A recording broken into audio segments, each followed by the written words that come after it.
good evening. Ito na naman tayo, mag-asikaso naman tayo sa ating kapatid na PWD.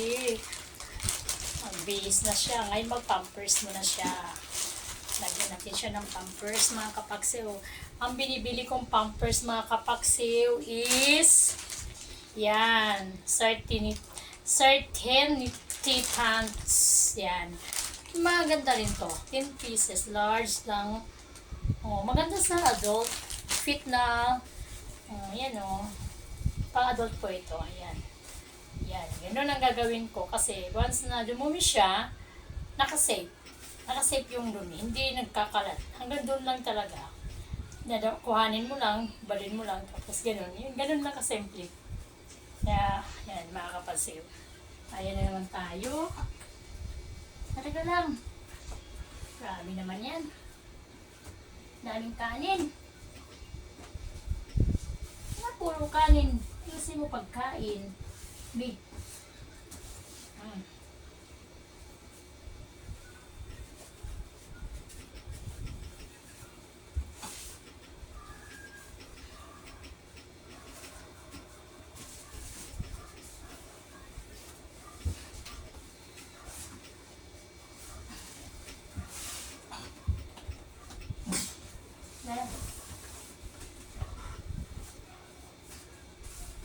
Tama na.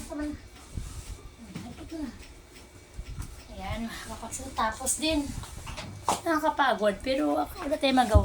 Obligasyon natin yan. Kaya ganun lang. Ayan na.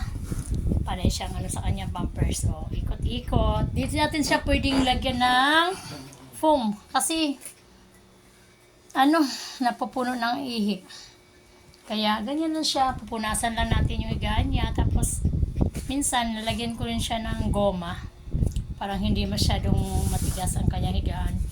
Wala kasi nangangamoy kasi pag ganyan na hindi mo nalilinis. Ayan kasi, nalilinis ko, nababrush ko, napupunasan ko ng foam, tapos nalagyan ko ng Soundrox. Kaya, ngayon ang ginagawa ko. Ayan, pakaway-kaway siya.